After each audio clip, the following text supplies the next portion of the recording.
the city of Montreal will not be changing the name of the Lionel-Groulx Metro station. There were calls to name the station after Oscar Peterson, but this week the city decided that a new station should be named for Peterson instead.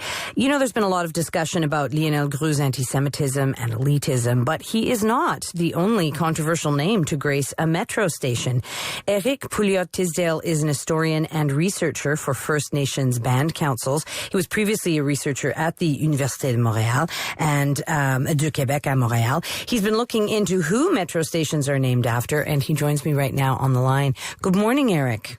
Hi, how are you? I'm fine, thank you. First of all, what's your reaction to the city's decision not to change the name of Lionel-Groulx Station? Well, it's just a reminder that it's a very short. It's a very small group of elitism that's leading, politics throughout municipalities, provincial and federal. It's always the same small circle, and it eventually needs to evolve. I mean, it's been there for the same few generations in a row. The same families, the same little small circles, and now I think it's an Occidental elite, principally, that's leading these circles, and I think the city of Montreal is led by the same little circle somehow. Yeah. There's an evolution has to occur through the administrations of all these strats of society, So I want to ask you about that, but first I'd kind of want more. I mean, I know you've been researching some of the people who, the names, for example, as you travel along the Green Line, all of whom seem to have kind of a sketchy history. Let's start with Lionel-Groulx. What do we know about him? Well, Lionel-Groulx, he was actually a chanoine from a religious order, and he actually he wrote various books. So he was well known in his book, especially from 1930, called La naissance d'une race, the birth of a race, in which he described his perception of France to create a country and a race with an ethnic homogeneity, social, religious, moral, elite core, So that was mainly like his focus with the nation of the French Canadians. Right. And he gave his perception on what brought slavery necessary to New France and enhance the labor's population, Yeah. So he normalized slavery for that. And what about some of the other names? I mean, we've been talking about McGill, but what about people like Honoré Beaugrand, for example?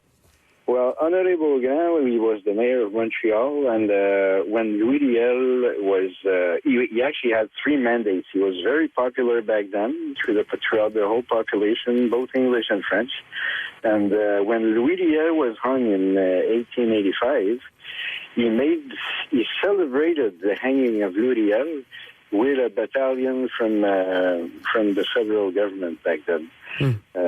So yeah, in honor of the federal battalion.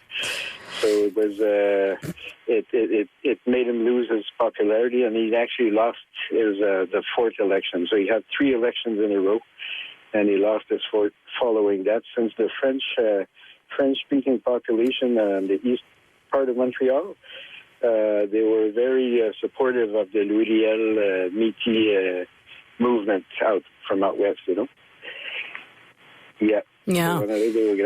So controversial for sure. And so, I mean, I gather many of the names that, particularly along the Green Line, have that sort of kind of problematic history. But how aware do you think most Quebecers are of the history of that the people are named after?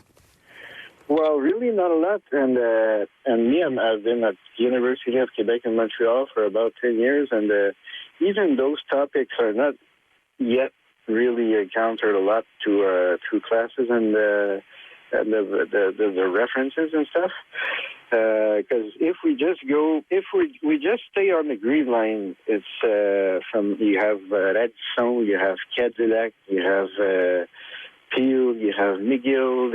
They were all slave owners, Or Redson and Cadillac, they were fur traders who actually played with them between Algonquins, then with Iroquois, then with Algonquins, then with Iroquois, and then they took off to Europe with a bunch of money, Right. They were just taking advantage. So, you say that this is kind of perpetuated by the elite and has always been led by this small circle of elites, and that an evolution has to occur before this kind of thing changes. We just saw the administration of Montreal said, no, we're not changing the name of Lionel-Groulx.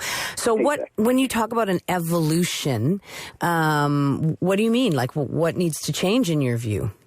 Well, I think we need a real contribution and not simply ask questions to people of minorities and the various ethnical groups, but we need actual contributions. I noticed that in the various parties right now, there's many elites from, let's say, from various other nations, but they all went to college with that first elite of Quebec. And they all got intermingled, and they were chosen in as ministers, and they obtained posts by the actual, those actually leading those parties. So it was all strategic, the way it was managed, the way they were positioned and stuff. So the movement is still a very small circle. That elite is still leading who's going where. So there's no huge evolution yet, but I'm pretty sure that it's going to take one or two more generations in order for the awakening of a wider opening to happen, Do you think that the conversations that we've been having, starting with Black Lives Matter, but definitely including Canada's Indigenous history, do you think those are changing that a little bit?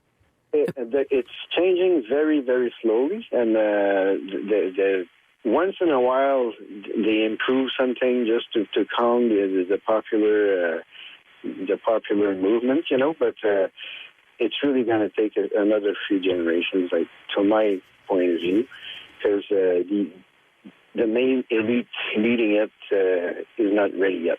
Wow. Seemingly. Well, listen, Eric, I feel like we've just scratched the very top of this issue, but I really appreciate your perspective. Thank you so much. Well, thanks to you. Bye-bye. And bye-bye now. That is Eric Pouliot-Thisdale. He is a researcher and historian for First Nations Band Council.